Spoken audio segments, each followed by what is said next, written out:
August 30th, 2018, San Francisco. The Sales Development Conference. The first and only live conference 100% focused and dedicated to sales development. Join over 300 of the top minds in sales development for a full day of learning, forging new relationships, and creating the next generation of sales development excellence. This year, we have dedicated tracks for sales development leadership, as well as a track for individual sales development representatives, including a full day of ultra-useful hands-on training. Bring your whole team to get the tools, research, and connections you need to accelerate your career and push your sales development program forward. Accelerate your growth at the Sales Development Conference 2018. Go to tenbound.com/conference to get your tickets today. That's tenbound.com/conference.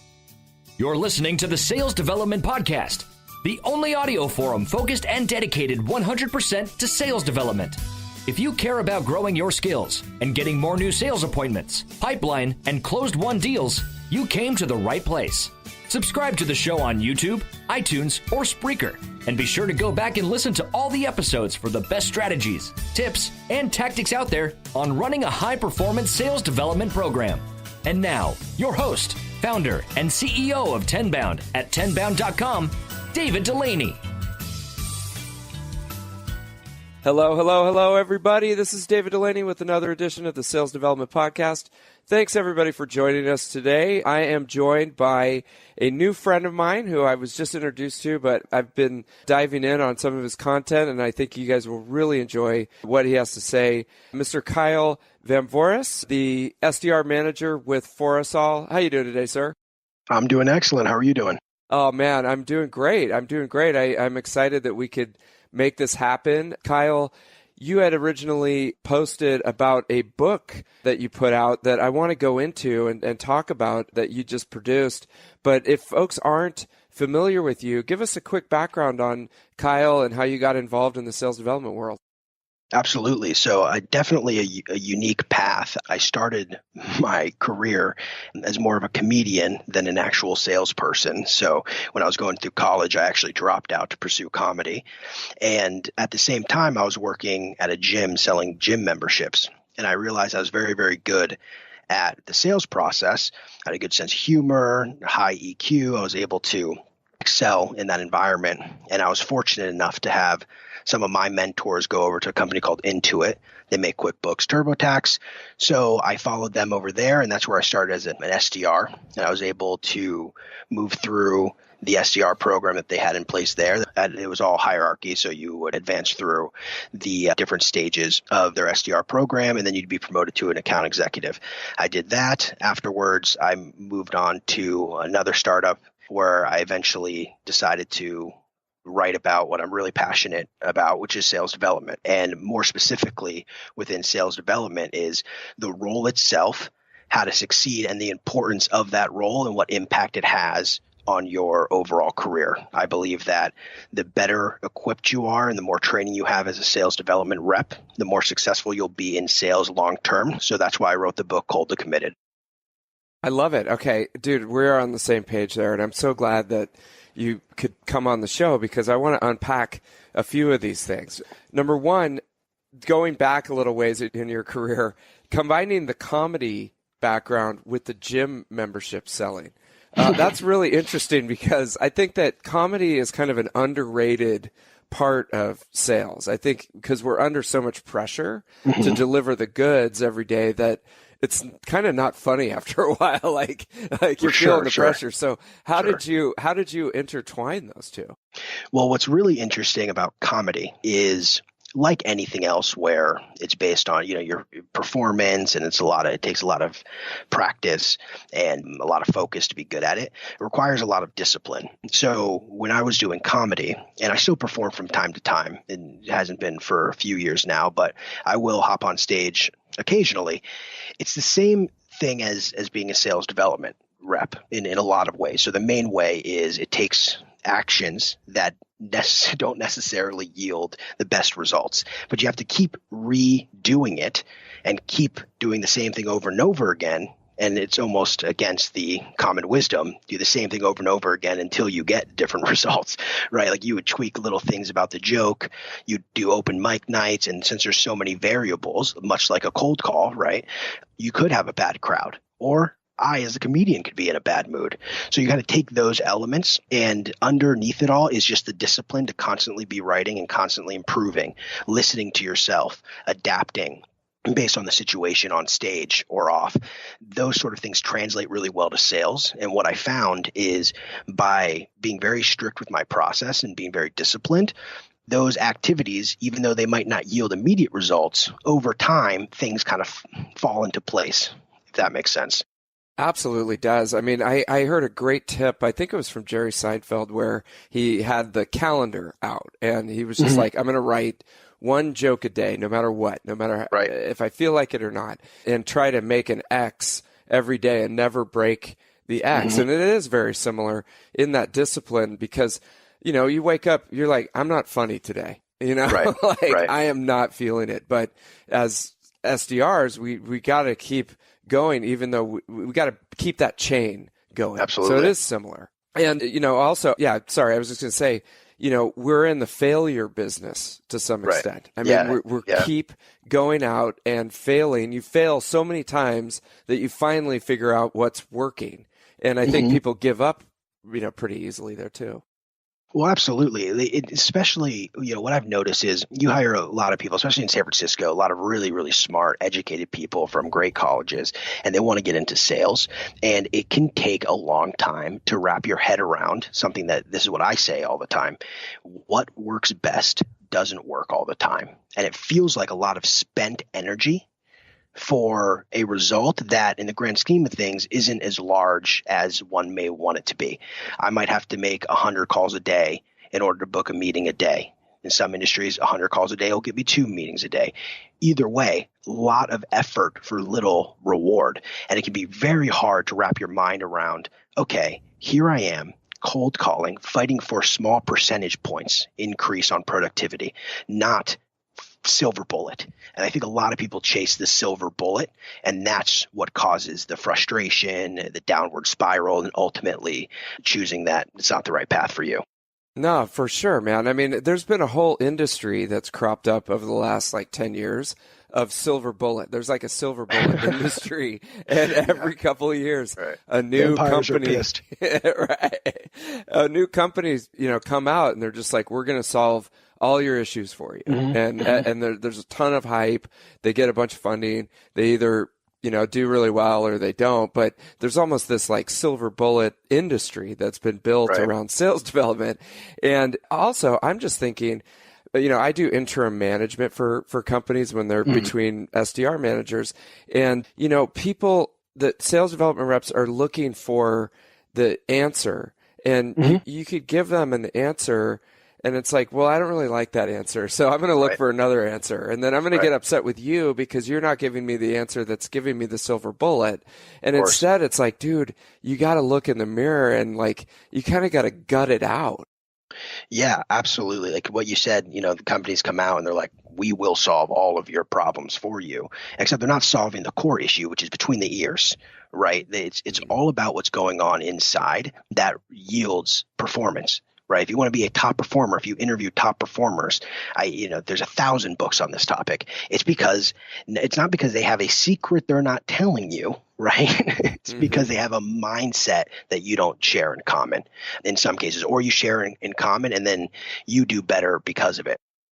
Yes. Tell me more about that, because that is sort of the unspoken thing. I mean, maybe because I'm in a Silicon Valley bubble, it's always like if you install this or you analyze, you know, that, or you put in this new tool, like you're going to solve all your problems. And I was pissed today. Like I was on Twitter and there's this one company. I love them. I know. That's the lesson from today. Don't go on Twitter. But I love this company, but they keep putting out this stuff that's like, you know, we're going to build you $1 million worth of pipeline overnight while you sleep. And it's just like, fuck, I just feel like you're doing a disservice because, you know, people just buy into this. But you said the word mindset, and I think that that's an ignored topic in sales development. Tell me more about that. Well, when it comes to mindset, and I don't know if it's ignored. It almost seems a little harsh. It's forgotten. I mean, it's just not. People don't think about Do you the think power. it's too woo-woo? Like it's It too is a little bit. hippy-dippy? Okay, go ahead. Maybe, but we're also in the hippy-dippy capital of the world, so it shouldn't be too far off, where our heads already are at. But you look at a lot of this stuff, even companies saying they're going to build us $1 million worth of pipeline overnight.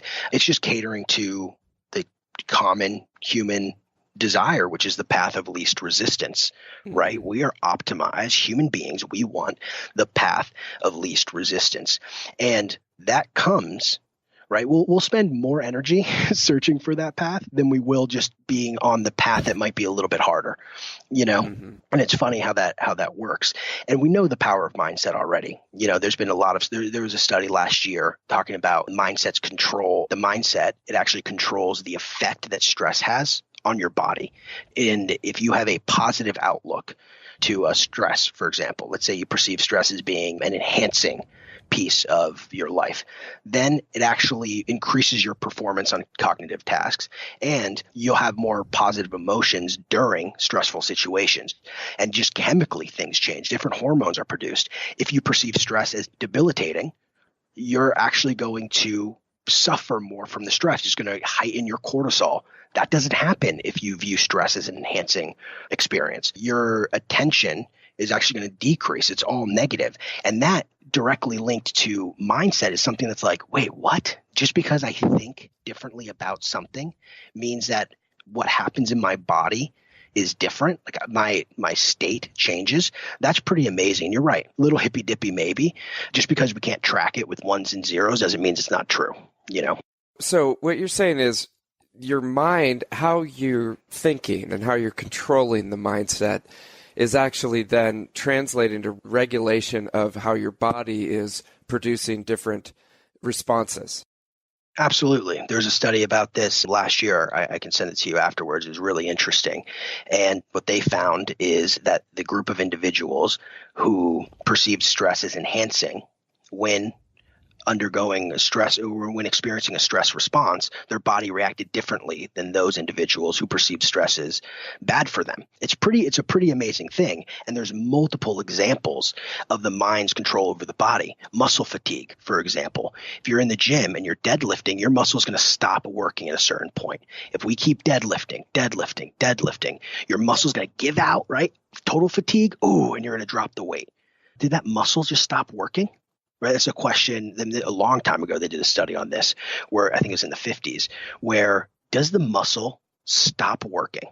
So they tested it. They trained an athlete to exhaustion. Their muscle, boom, failed. Extreme fatigue. And then they used electrodes to see if the muscle would respond, and it did. So the muscle wasn't not working. What they found, this was the beginning, and then what they did with a bunch of other research, what they discovered was that your mind is actually stopping your muscle from working from fatigue so you don't injure yourself. This is very common, and a lot of it has to do with ego. A lot of it's ego. Okay. All right. So I want to dive into that. But first, if you're an SDR and you're sitting there going, okay, I know that my mindset has been negative. I'm looking for the silver bullet. How do you get excited about coming in and having to contact people that aren't necessarily interested in your product at the time? How do you change that mindset? Purpose. You have to have a purpose. Okay. Why do you do what you do? It's the most important piece. And if you don't know your purpose, which a lot of people probably don't, there's exercises you can do that'll walk you through how to develop a purpose. But if you don't have a purpose, it's going to be impossible, because people work better when they're not just working for themselves, when they're working for a higher purpose. That's why a lot of, you see like a lot of companies, larger companies, push charity programs, right? They give back. Giving back is really, really, really important. And there's a lot of benefits for the individual Not to say that these companies started these programs just to improve their employees' performance, but it does have an impact, absolutely. When you feel like you're doing good and you're doing things for a higher purpose beyond yourself, you actually can push yourself further. Stress impacts you less.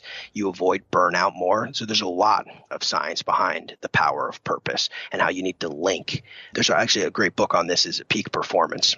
I don't know if you've read that one. They have a whole chapter about purpose and how powerful that could be. Peak Performance. Okay. Do you know who's the author of that one?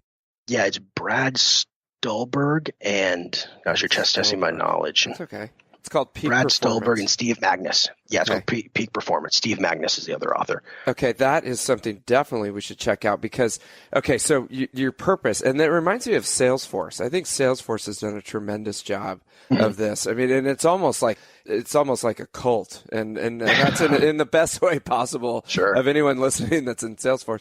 But because they had that 1%, of equity and time, and I don't know how they set it up, but it was like 1% is going to be focused on helping the community. And you can't go a day without they've made, even today, I saw a thing by Mark Benioff where they had donated like $30 million to get homeless people off the street in San Francisco or something like that. And so they've baked that purpose into the culture of the company.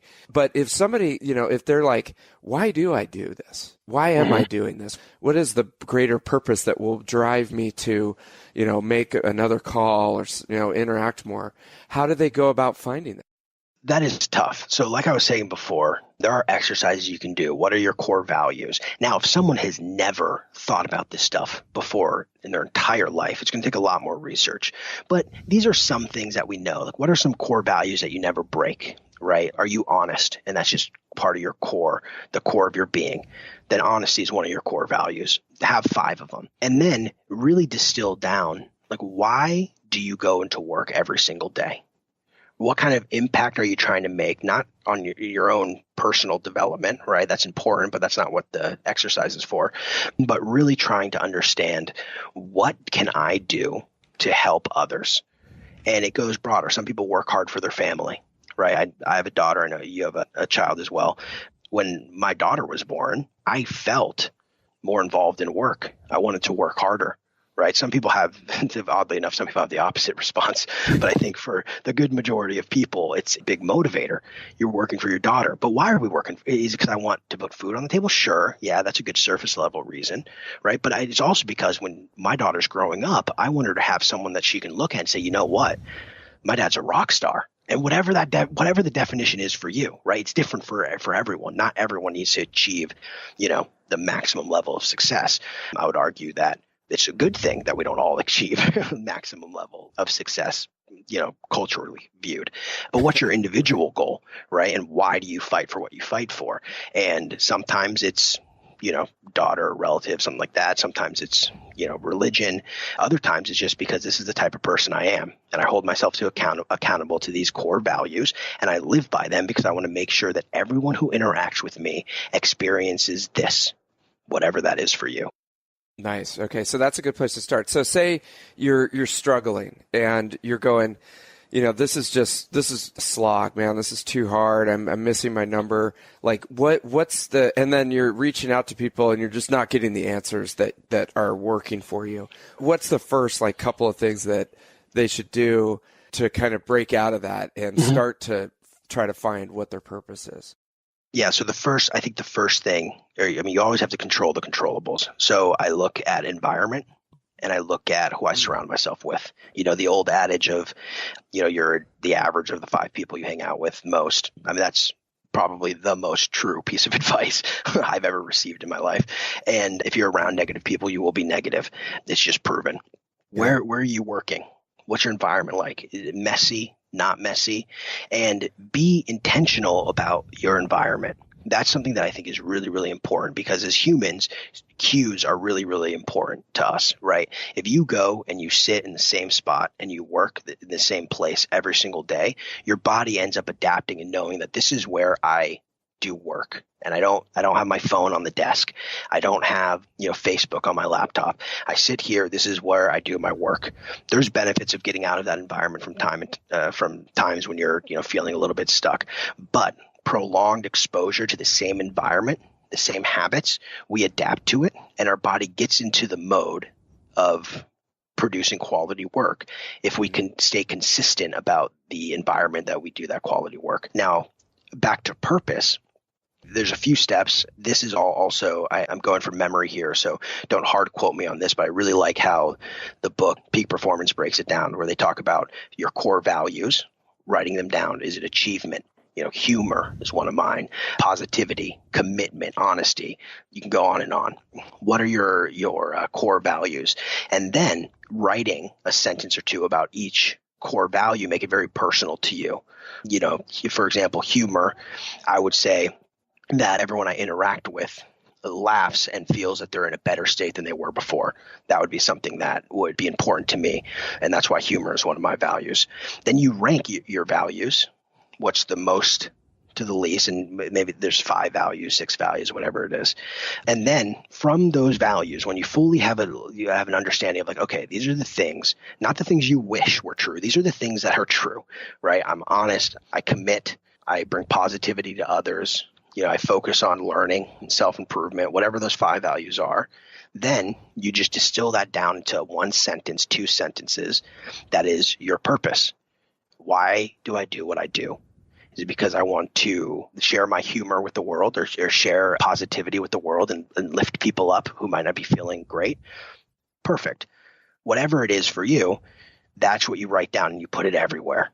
What's your wallpaper? What's your background on your phone right now, right?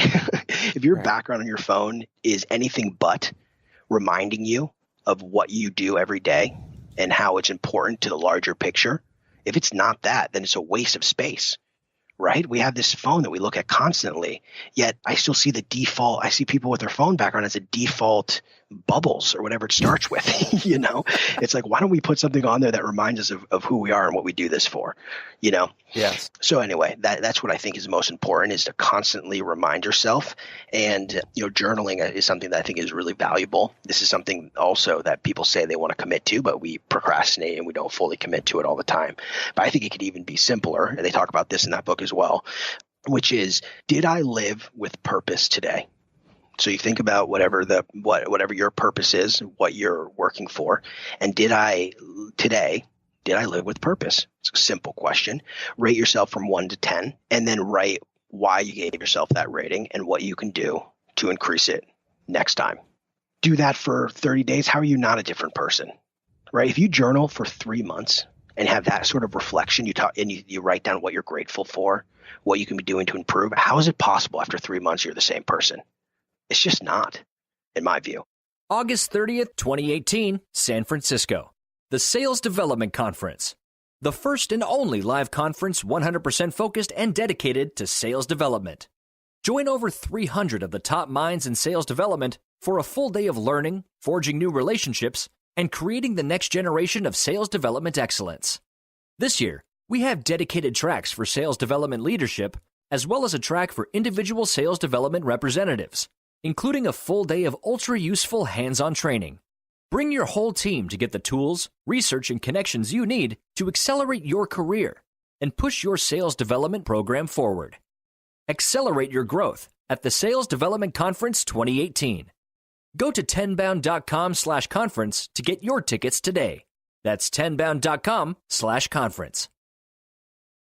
It's not. And this is amazing because it's also very distracting, and it's easy to get sucked down into a negative spiral if you aren't controlling the reminders. So I think that a lot of people are very, almost like sleepwalking in a way, because they're letting external things, guide their values to some extent. And just because they don't take intentional steps to control what you're talking about right now. Have you seen that?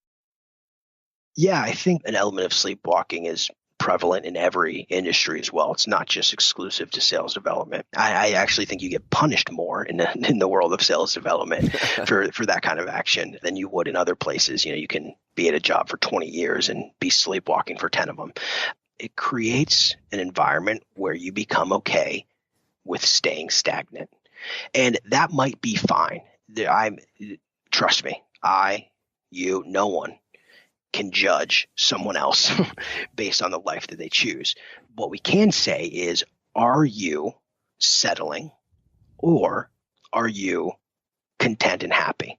Because if you're happy working the same job for 20 years and that's what you want to do, and you take vacations every year, you spend a lot of time with family, and you're genuinely happy, good.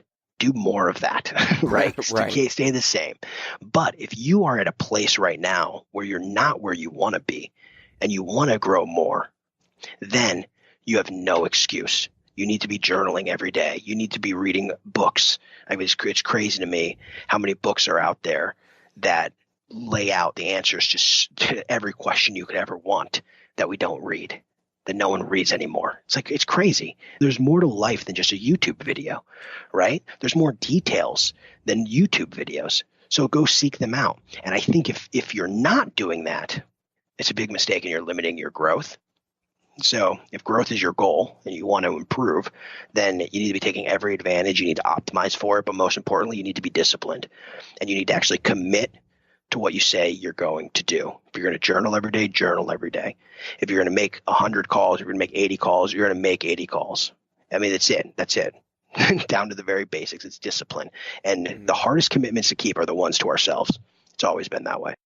Yeah. Oh my God, dude, this is amazing. It's very easy to let yourself off the hook. You know, it's one of the easiest things. Of course. But there's a couple of, like, one phrase that I'm thinking of as I'm hearing you is discipline equals freedom.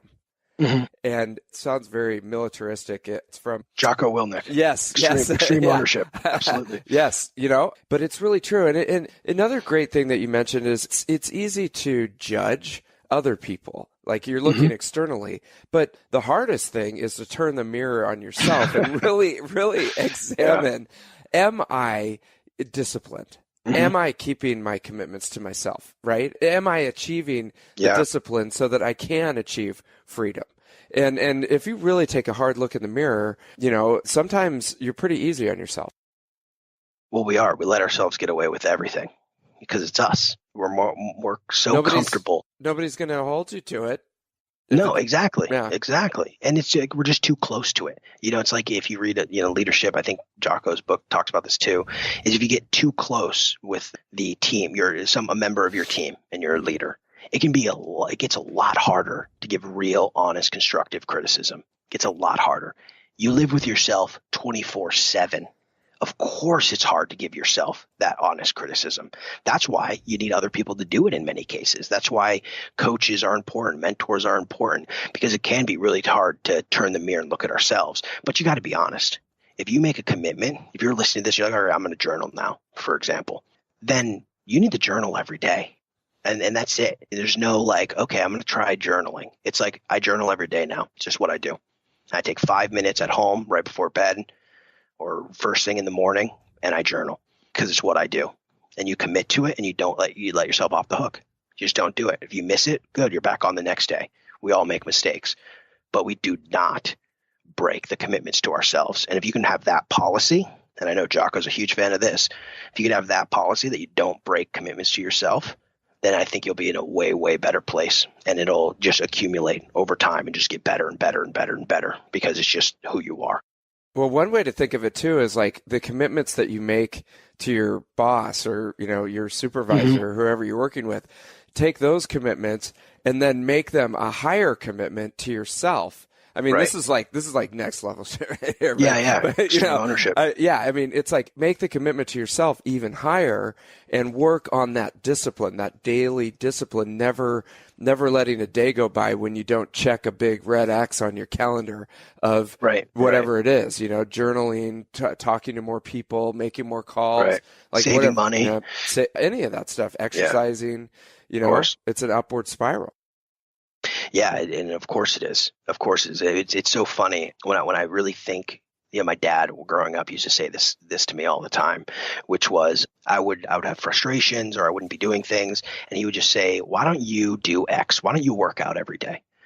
And I'm like, I'm so busy. You know, it's tough to work in my schedule. He's like, okay, but if you work out every single day in 3 months, will you be the same person?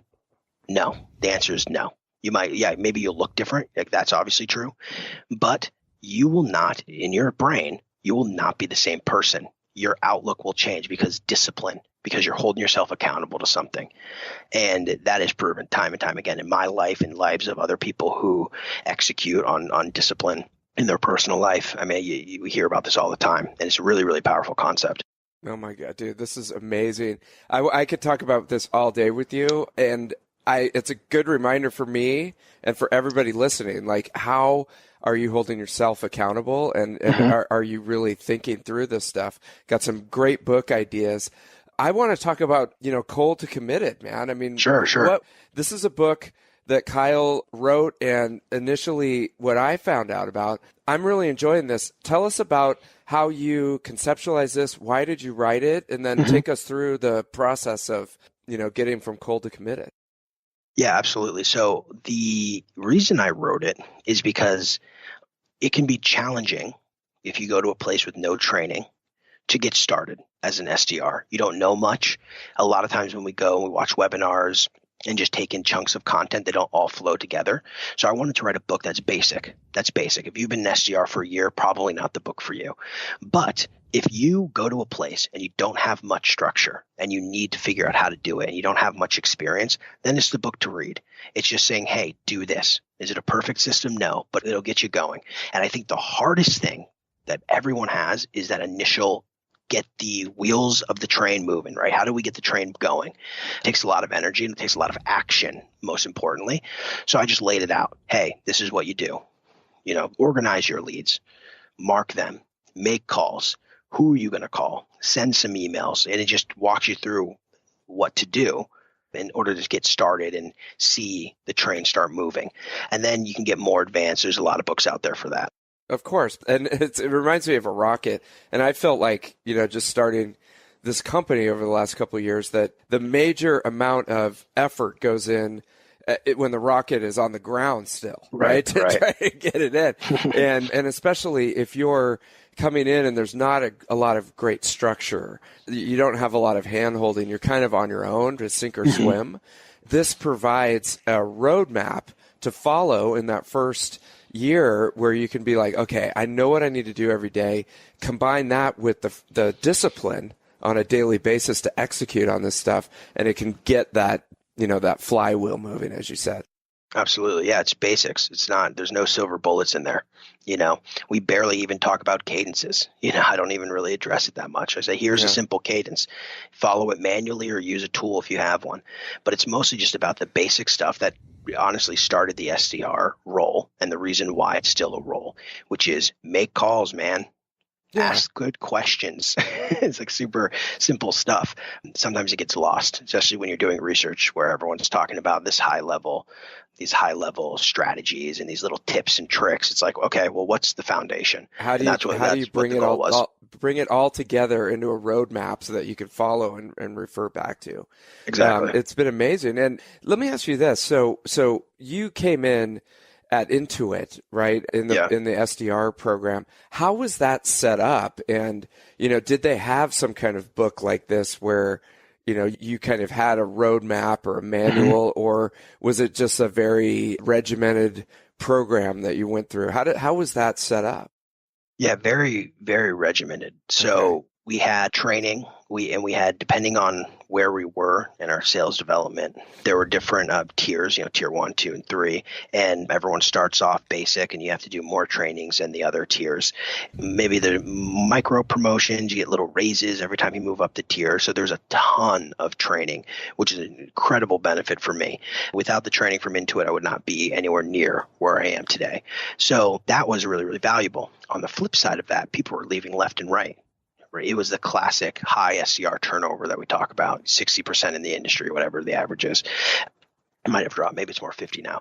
But it was high turnover. And what's funny about, or not funny, but interesting about that is for the most part, we all had the same tools. They said make 80 calls a day, minimum.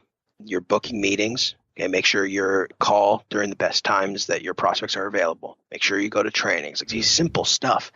And it was pretty black and white in my mind. They had it all down to math and science, right? So I'm just going to make over 80 calls a day. At first, I wasn't as good as the phone as the people who had been there 6 months. So I was making over 100 calls a day. I had to. my conversion was lower. If I want to hit the numbers I'm supposed to hit, then there's no choice, right? Go to trainings, but don't even just go. Take action and listen and get better and apply whatever you learn in training onto the phones. I mean, it's very simple. Boom. Just keep repeating that process. Learn, apply, learn, apply, learn, apply. Activity, activity, activity. And you'll hit your number. It's just math. It's a numbers game. We always say that, but we sometimes downplay it a little bit. At the end of the day, it's a numbers game. You have lower conversion. You need to make more activities. If you have higher conversion, you could make less, or you can make more, and then you'll be a superstar, right? Basic. Just following the rules. Turnover was really high, you know? What do you think happened? So I've got two questions. Tell me about the training that you went through. How frequent was it? What did it look like? And then with 50% of the people leaving, what happened? Okay, so that's two questions, but yeah. Yeah. Well, the 50%, like the turnover problem is just, you know, I just think it's mindset. I've always just thought it was mindset. Did you make less calls than other people? What time did you get into the office? What time did you leave? Right? How focused on your work were you when you were there? I mean, that's just what I think. Yeah. I'm sure the individuals have have a different reason, but you know, maybe they look back on it now and they're like, okay, well, I could have given it more effort. But that's I think a big part of that. When it comes to the training, it was like the first 3 months were. I have to remember, I actually modeled my training program a lot after it. So the first 3 months was 3 hours a week. It was Tuesday, Wednesday, Thursday, and it was all basic cold calling fundamentals, asking open-ended questions, how to get through gatekeepers, intro, like what's the best intro to say, how do you close, how do you ask for the meeting, very, very basic fundamental stuff. And then when you got to the next level, it dropped down to like 2 hours a week, and you'd talk about more advanced stuff, finding the gap. Right? Where are you now? Where would you like to be? Okay, what are you doing to get there? You know, more advanced question asking, and then kind of figuring out the pain. It was very focused on, you know, question-based selling, spin selling, I don't know, X selling, and they probably talk about asking good questions. Right. And after that, it would be 1 hour a week. And then we talk about even more power statements. You know, how do you handle hostile prospects, things like that. And then you get promoted from there. You wouldn't have to do training anymore. And along the way, in order to go from one stage to the next, you had to give call recordings of you doing or you implementing the techniques that we talk about. That was a big one. A lot of call listenings as a team. So their training program was really robust. Nice. And then so you base that, you know, moving forward, you kind of base that in some version on the teams that you were running. Oh, absolutely. Yeah, I always tell them, I'm like, this is just my version of what I went through, because I think it's really important. Because I, you know, and the reason I ask is I'm just such a huge advocate of making the sales development position like almost like a training ground. You know, just learning, development, you know, learning as much as you can about the industry and objection handling and making calls and all that stuff, because it's like, it's almost like in a sports analogy where they're constantly training. I mean, can you imagine like not training and trying to run a sports team? Right. All they do is train. Or if you look at like a fire station, like, you know, they're constantly training. Right. I'm sure that they're tired of it after a while, but it's like in that moment that there's actually a building on fire, it's got to be like muscle memory to some point.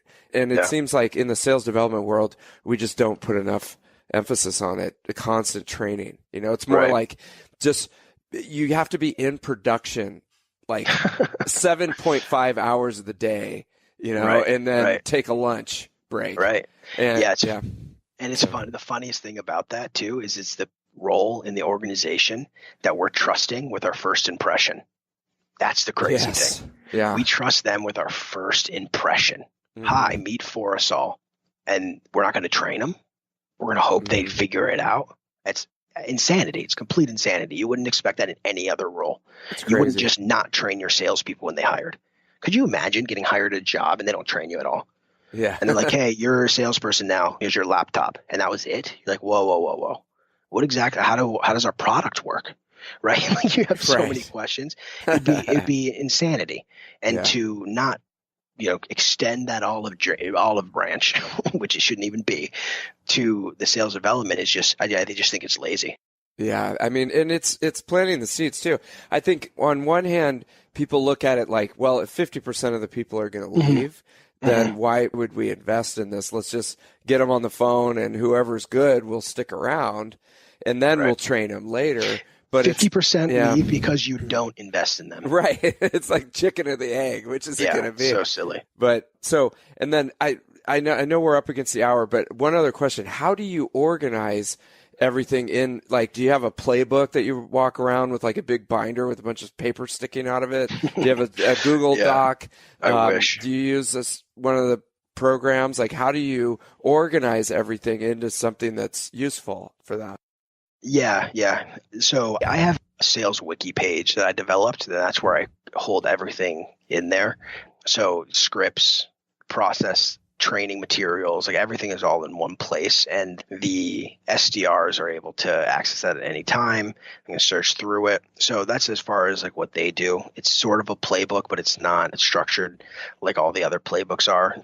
I don't know. I just liked it better as more of a wiki than I did like a binder to hand out. Mm-hmm. So that's what I do. That's what I do there, and it works pretty well. When the most challenging are as a startup, we have to make changes. If we make like a big change to how we prospect, or we change segments or industries, or due to territory shift, then things get mixed up a little bit. But for the most part, we keep that updated, and it's a source of truth. Yeah, I'm almost envisioning it like, on the process side, it's like a series of PowerPoint decks. It's just like, okay, this is the process now. Use only this PowerPoint deck, and everything just keeps moving down, the history section. But it's like the latest and greatest can be housed in a wiki. So I like that. That's a good tip.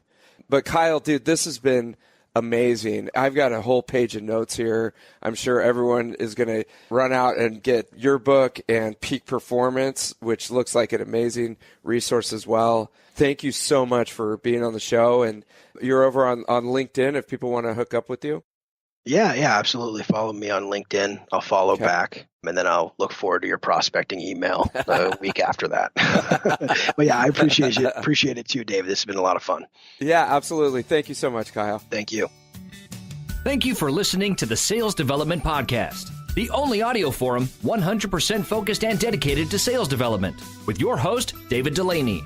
Please be sure to subscribe to the show on YouTube and take a moment to leave us a review on iTunes. Your support makes our show possible. If you are struggling with your sales development program, contact us at tenbound.com for a no-obligation exploratory call. Again, that's tenbound.com.